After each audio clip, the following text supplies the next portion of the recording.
तो स्वागत है आप सभी का। तो आज की वीडियो में हम लोग मार्केटिंग का और एक टॉपिक लेने वाले हैं, वो है व्हाट इज लेबलिंग। क्योंकि हम लोग ने पैकेजिंग, ब्रांडिंग ये सब पढ़ लिया है, तो अभी हम लोग what is labelling and what are its functions पे आ जाते हैं। मतलब हम लोग जो लेबलिंग करते हैं ना, प्रोडक्ट पे जो हम लोग जो लेबल लगाते हैं उसका मतलब क्या है और उसका फंक्शंस क्या है, मतलब हम लोग क्यों लगाते हैं, लगाने के बाद जो लेबलिंग का जो क्या क्या फंक्शन है, क्या क्या उनका काम है, लेबलिंग का क्या काम है हम लोग जो लगाते हैं। तो अभी हम लोग सब कुछ एक के बाद एक जानेंगे।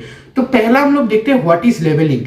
लेबलिंग क्या है, मतलब हम लोग जो प्रोडक्ट पे जो वो जो लिखा सब रहता है ना, मैन्युफैक्चर डेट, फिर हो गया एक्सपायरी डेट, फिर हो गया कितना पैसा लगेगा उसको, मतलब उस प्रोडक्ट का कितना पैसा है, या तो और इंफॉर्मेशन प्रोडक्ट के बारे में, उस प्रोडक्ट में क्या क्या आइटम मिला हुआ है। समझ में नहीं आ रहा, एक एग्जांपल अच्छे से आपको समझा के बताता हूं। सोच लीजिए ये मैंने क्या पकड़ा है, स्प्राइट की ये बोतल है।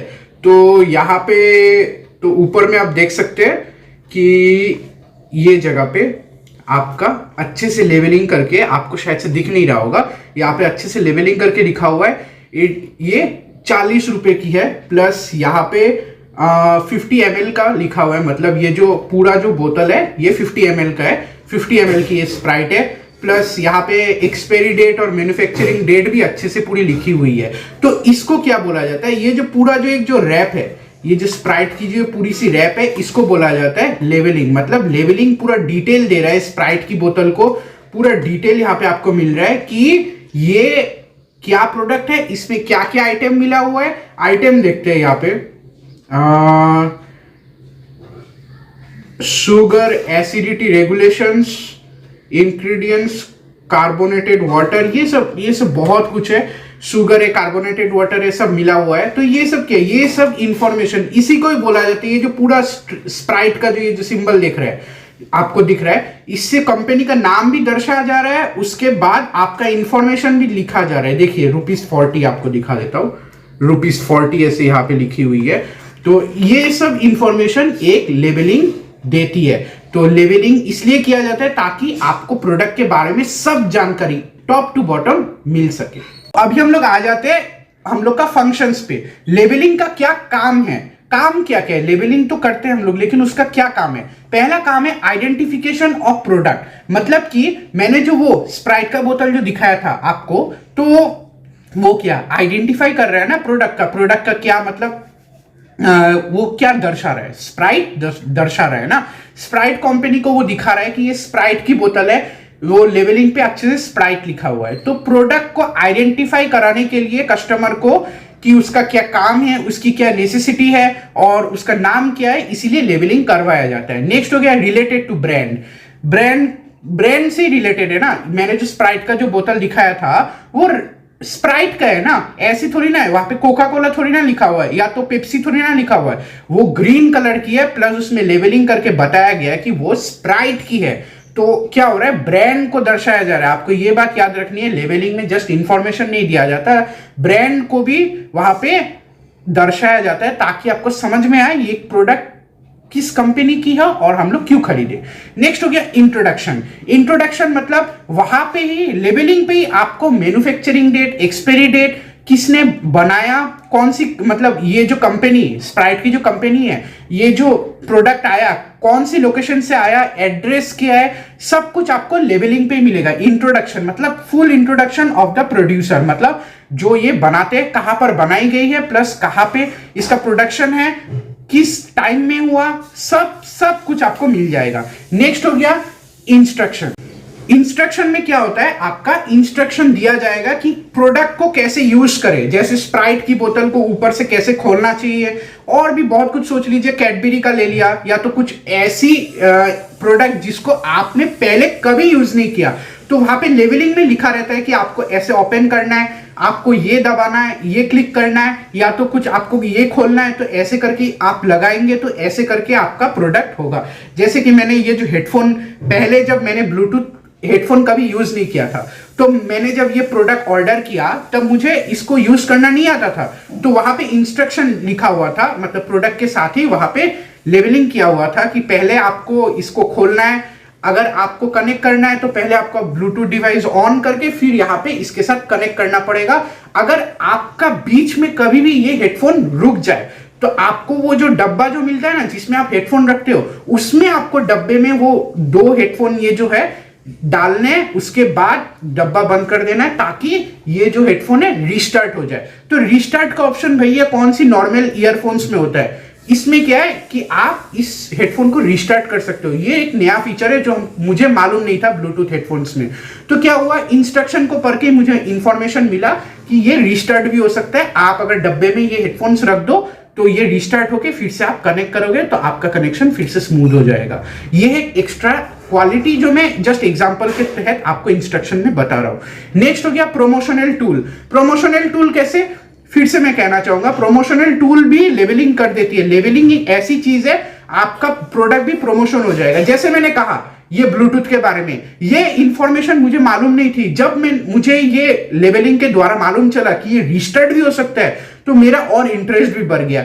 ऐसे ही कुछ इंस्ट्रक्शन से आदमी भी इंटरेस्टेड होके प्रोडक्ट की ओर और आकर्षित हो जाते हैं, तो वो प्रोडक्ट को और खरीदना चाहते हैं। तो प्रोमोशनल टूल भी आप कह सकते हैं लेवलिंग, क्योंकि ऐसी ऐसी कुछ इंफॉर्मेशन होती है हर एक प्रोडक्ट की जो एक यूनिक होती है और कस्टमर को और अट्रैक्ट करती है। इससे ये प्रोमोशनल टूल भी बन जाती है। तो अभी हम लोग और एक क्वेश्चन पे आ जाते हैं, what is price and what are the factors influencing pricing decision. मतलब कि प्राइस क्या है, और जब हम लोग प्राइस एक प्रोडक्ट का सेट करते हैं, सोच लीजिए एक प्राइस सेट कर लिया हम लोग ने एक प्रोडक्ट का, तो उस प्रोडक्ट में प्राइस लगाते समय हम लोग को क्या क्या प्रॉब्लम्स फेस करने पड़ती है, हम लोग सब कुछ जानेंगे। तो प्राइस क्या है, प्राइस क्या है मतलब कि एक प्रोडक्ट का जो मिनिमम दाम होता है, जो जिससे कि एक जो हम लोग जो कंज्यूमर खरीदते हैं, कुछ पैसा देके ही खरीदेगा ना, तो उसी को बोला जाता है price. Price is the exchange value of a product और service expressed in terms of money so that purchasers can buy the product with money. मतलब पैसे से जो भी प्रोडक्ट आप खरीदते हो वो जो टैग लगा रहता है ना। और एक एग्जांपल ले लेता हूं, आपको अगर समझ में ना आए तो ये हो गया फिर से मैं आगे हम लोग का स्प्राइट का बोतल। तो स्प्राइट का बोतल में आपको दिखा रहेगा यहाँ पे ₹40 लिखा हुआ है, पूरा अच्छे से लिखा हुआ है। तो जब दुकान में जाओगे खाली हाथ थोड़ी ना जाओगे, ये जब दिखेगा ₹40 जब दिखेगा तभी आप प्रोडक्ट को ले सकते हो। तो ये क्या है, ये प्राइस है। आप पेमेंट करोगे आपको प्रोडक्ट मिलेगा। तो प्राइस भी एकदम सही ठिकाने पे लगाना पड़ेगा ना। अगर ये मैंने कहा 50 ml का जो ये बोतल है स्प्राइट की, अगर मैं 40 के जगह अगर इसको मैं 150 या तो जस्ट मान लीजिए 80 रुपीस लगा दूं, 40 का डबल अप 80 हो गया, तो कोई आदमी खरीदेगा? नहीं खरीदेगा। तो प्राइस आपको ऐसी लगानी पड़ेगी, क्वांटिटी या तो क्वालिटी के हिसाब से आपका प्राइस लगना चाहिए हमेशा।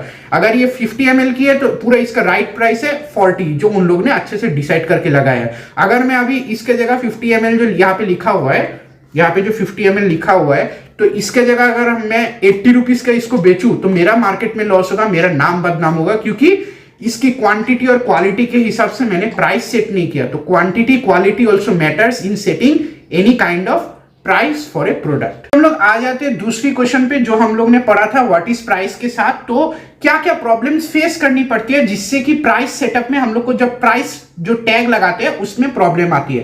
पहला हो गया ऑब्जेक्टिव। अगर एक कंपनी का पैसा कमाना ऑब्जेक्टिव हुआ, मतलब कि वो प्रॉफिट कमाएगा, तो वो प्रोडक्ट मैंने जो कहा स्प्राइट की जो मैंने बोतल की एग्जांपल दी, अगर उस स्प्राइट कंपनी का ओनर को पैसे कमाने का मतलब शौक ज्यादा है तो वो क्या करेंगे 50 ml पे ही 80 या तो 100 रुपीस लगा देंगे, क्योंकि उनको प्रॉफिट से मतलब है, कंज्यूमर से नहीं। अगर एक कंपनी कंज्यूमर सेटिस्फेक्शन की ओर भागती है तो वो क्या करेगी, जो 50 ml का है उसका दाम 40 रखेगी, क्योंकि उनको मालूम है क्वांटिटी और क्वालिटी उतनी है तो हमको उतना ही दाम उस प्रोडक्ट का लगाना है। तो ऑब्जेक्टिव एक कंपनी का देखना पड़ेगा। ऑब्जेक्टिव अगर हुआ प्रॉफिट मैक्सिमाइजेशन, वो तब वो प्रोडक्ट का दाम बढ़ाती रहेगी। अगर एक ऑब्जेक्टिव कंपनी का हुआ कि वो जस्ट कस्टमर सेटिस्फेक्शन करेगी तो वो क्वांटिटी और क्वालिटी के हिसाब से ही दाम लगाएगी उस प्रोडक्ट पे। नेक्स्ट हो गया कॉस्ट फैक्टर। हर एक कंपनी को इतना तो मिनिमम पैसा लगाना चाहिए ताकि वो जो प्रोडक्ट बनाने में जितना खर्चा हो उसका खर्चा इस प्रोडक्ट को सेल करते समय हम लोग को मिल जाए। सोच लीजिए एक कंपनी को, जस्ट बोल रहा हूं, वो स्प्राइट की बोतल मैंने जो एग्जांपल दी थी, जस्ट एग्जांपल दे रहा हूं, उस स्प्राइट की बोतल को बनाने में, जस्ट एग्जांपल दे रहा हूं, 5,000 रुपए लगी। उस पूरा उसका लेबलिंग ले लिया, पैकेजिंग ले लिया, वो बोतल बनाने में, उसमें स्प्राइट डालने में, सब कुछ जस्ट मिनिमम लग गया 5,000। और उसने मार्केट में जब बेचा, उसने जस्ट 10 रुपए में बेचा, तो फ्यूचर में जाके उसको प्रॉफिट मिलेगा। अगर खराब भी लगा किसी को, तो फ्यूचर में जाके वो 10 रुपए से कुछ भी प्रॉफिट नहीं मिलेगा, क्योंकि उसको लग गया है 5,000 रुपए पूरा ऑल सेटअप करने में, पूरा बनाने में प्रोडक्ट को, और ऊपर से उसने मार्केट प्राइस लगाया सिर्फ 10 रुपए, क्योंकि 10 रुपए ना लगा के वो 40 या 50 रुपए भी लगा सकता था मिनिमम, ताकि वो जो 5,000 रुपए उसने जो उसको बनाने में लग गया ना, वो कवर अप हो जाए, ताकि फ्यूचर में जाके उसको भी प्रॉफिट मिलना चाहिए ना, क्योंकि इतना मेहनत से उसने बनाया और फ्यूचर में अगर जाके उसने कम प्राइस में उसको बेचा तो प्रॉफिट कुछ भी नहीं हुआ। तो थोड़ा सा प्रॉफिट देखना पड़ेगा, ताकि वो जो बनाने में जितना पैसा लगा वो सेल करने के बाद जिस पैसे से वो कवर अप हो जाए। नेक्स्ट हो गया डिमांड। डिमांड भी इन्फ्लुएंस करता है एक प्रोडक्ट को। अगर सोच लीजिए मार्केट में एक प्रोडक्ट का डिमांड बहुत ही ज्यादा है, सोच लीजिए स्प्राइट का मैं ले रहा हूं, स्प्राइट का अगर डिमांड ज्यादा है तो ज्यादा ही ना उसका पैसा लगाया जाएगा, क्योंकि उसका डिमांड ज्यादा है। अगर मैं अभी पैसा ज्यादा उसमें लगा दूं तो मेरे को ही प्रॉफिट मिलेगा ना, एज कंपेयर टू कोई एक कंपनी जिसका डिमांड ही नहीं है, वो कोई ना कोई थोड़ा थोड़ा पैसा उस पर प्राइस टैग लगा के वो पैसा कमा सकता है। या तो कोका कोला हो गया, स्प्राइट हो गया, और कोई भी जितना भी सॉफ्ट ड्रिंक्स है, या तो कोई भी हाई लेवल कंपनी है, वो जिसका डिमांड ज्यादा है, कस्टमर को ज्यादा खरीदने की चाह है, तो वो प्राइस लगा सकता है ज्यादा। नेक्स्ट हो गया कंपटीशन।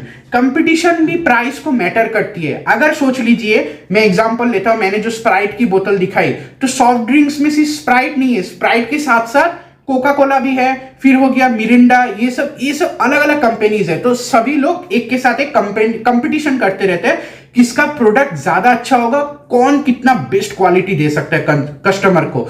तो वो लोग भी क्या करते हैं, जब कंपटीशन ज्यादा रहेगा, वो लोग भी देखेंगे कि एक कोका कोला का जब दाम बढ़ गया, तो वो क्या करेंगे, स्प्राइट का भी दाम धीरे धीरे देख के बढ़ाने की कोशिश करेंगे, क्योंकि उनका कंपटीशन बढ़ रहा है। उनकी जब देखेंगे कि कोका कोला का जो क्वालिटी भी बेटर हो रहा है, उन लोग ने इसलिए प्राइस भी बढ़ा दिया, तो हम लोग भी अपना क्वालिटी बेटर करके प्राइस बढ़ाने की कोशिश करेंगे। तो ये सब कंपटीशन से ही होता है। जब आपका कंपटीशन होगा तब आपको उनको हराने में भी बहुत अच्छा लगेगा।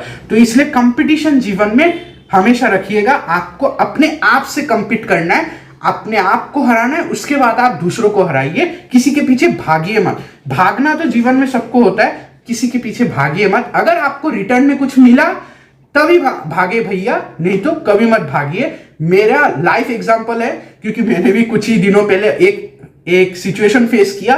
तो मैं कह रहा हूं कि भागना छोड़ दीजिए किसी के पीछे या तो किसी चीज के पीछे, क्योंकि एट द एंड अगर आपको नहीं मिली तो आपको दुख होगा और आपको बहुत डिप्रेशन में आप जा सकते हो। तो कंपटीशन करना अपने आप से करिए, और दूसरों से जब करिए तो जस्ट अपना बेटर देने के लिए करिए, और भागना बंद कर दीजिए किसी के पीछे, या तो किसी प्रोडक्ट, किसी चीज के पीछे भी भागना बंद कर दीजिए। अपने आप को भगाइए ताकि आप फ्यूचर में अच्छा बन सके।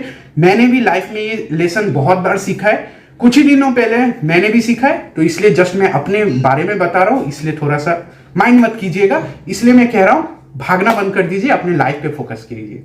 5वां नंबर जो पॉइंट हो गया वो है गवर्नमेंट पॉलिसी। गवर्नमेंट पॉलिसी भी कुछ अगर रेस्ट्रिक्शन लगा दे तब भी प्राइस का दाम लगाने में बहुत प्रॉब्लम हो जाता है। अगर आपका गवर्नमेंट पॉलिसी ने लगा दिया कि आपकी कंपनी पे एक कमेंट आ गया, या तो उनका अंडर से सेक्शन का अंडर से एक बिल पास हो गया कि आपका कंपनी का जो प्रोडक्ट है वो ज्यादा दाम में जो अपना प्रोडक्ट बेच रहे हैं, या तो कम दाम, ज्यादा दाम में हमेशा आता है, ज्यादा दाम में प्रोडक्ट बेच रहे हैं तो आपको दाम कमाना पड़ेगा उस प्रोडक्ट का। अगर ऐसा नोटिस आ गया गवर्नमेंट पॉलिसी के द्वारा तो आपको दाम कमाना ही पड़ेगा, तो तभी प्रॉब्लम होती है प्राइस का डिसीजन लेने में। नेक्स्ट हो गया marketing methods used. Marketing methods used मतलब कि आप अपना प्रोडक्ट को कितना एडवर्टाइज करते हो, आप अपना प्रोडक्ट का जो पैकेजिंग, कितनी क्वालिटी में आप एक पैकेट सिस्टम करते हो, तो उसमें भी पैसा लगता है ना, उसमें भी प्राइस लेने में, डिसीजन लेने में बहुत टाइम लग जाता है। क्योंकि सोचिए आपने इतना एडवर्टाइजमेंट, एकदम एडवर्टाइजिंग इतना किया, प्लस उसके बाद उसका जो पैकेजिंग सिस्टम, बहुत बढ़िया पैकेजिंग सिस्टम किया, उसके बाद बहुत सारा डिसीजन बनाया, उसके हिसाब से अगर आप प्राइस ही नहीं लगाएंगे तो फ्यूचर में आपको प्रॉफिट जीरो ही मिलेगा ना। पैकेजिंग में लग गया 1000 रुपए, जस्ट एग्जांपल दे रहा हूं। फिर हो गया हम लोग का जो भी आपने एडवर्टाइज प्रोसेस चूज किया कि मैं टीवी पे एडवर्टाइज करूंगा, जर्नल्स, पेपर, सब में एडवर्टाइज करूंगा, उसमें भी बहुत 2000-5000 रुपए लग गया, और आपने प्राइस जस्ट लगाया 50 या 100 रुपए, तो आपको फ्यूचर में कुछ भी प्रॉफिट नहीं मिलेगा, क्योंकि आप कवर अप ही नहीं कर पाओगे जितना आपने इस प्रोडक्ट को बनाने में पैसा लगाया। तो आपको सोच समझ के प्रोडक्ट के क्वालिटी क्वांटिटी के हिसाब से एज इट इज आपको प्राइस लगाना चाहिए। और एक स्पेशल फीचर आ गया हम लोग का वीडियो में कि हम लोग अभी वीडियो के एंड में हम हमेशा कीवर्ड्स को डिस्कस करेंगे। हम लोग ने पूरा वीडियो में क्या सीखा, लेवलिंग क्या है। लेवलिंग है एक ऐसी चीज जो प्रोडक्ट को अच्छा इंफॉर्मेशन एक कस्टमर को देने में हेल्प करती है, उसी को बोला जाता है लेवलिंग। दूसरा हो गया हम लोग ने क्या पढ़ा, प्राइस। प्राइस क्या है, और एक कीवर्ड है प्राइस, मतलब जो टैग आप लगाते हो ताकि कस्टमर पैसे से आपका प्रोडक्ट खरीद सके, आपको लीगल प्राइस लगाना चाहिए, उसी को बोला जाता है प्राइस। तो ये थी आज की 2 स्पेशल कीवर्ड जो हम लोग ने पूरा डिस्कशन किया प्राइस और लेवलिंग से। तो यहीं पे मैं करूंगा वीडियो एंड। तो वीडियो एंड करने से पहले मैं फिर से कहना चाहूंगा एक छोटा सा मोटिवेशनल वीडियो कि भागना बंद कीजिए भैया, किसी के पीछे भागना बंद कीजिए। अगर भागना बंद नहीं करेंगे तो भैया आप मुश्किल में पड़ जाएंगे। तो अपने ऊपर फोकस कीजिए, अपनी गोल्स के ऊपर फोकस कीजिए। जब आपका गोल्स एकदम क्लियर हो जाएगा ना, तब लोग आपके पीछे भागेंगे, तब आपका एक अलग ही मजा होगा, अलग ही एक जज्बा, रुतबा, सब एक अलग लेवल पे होगा। तो किसी के पीछे भागना बंद कीजिए। अगर आपको लगता है कि आपको वो चीज मिलेगी, अगर कुछ भी आउटपुट मिलना चाहिए ना, आउटपुट अगर मिलेगा तभी जाके ना अच्छा लगता है। अगर उस चीज के पीछे भागने के बाद आपको कुछ आउटपुट मिलेगा तभी जाइए, तभी उस चीज के पीछे भागिए, वरना टाटा, सी यू, बाय बाय, कभी मत। तो मिलते हैं आपको नेक्स्ट वीडियो पे।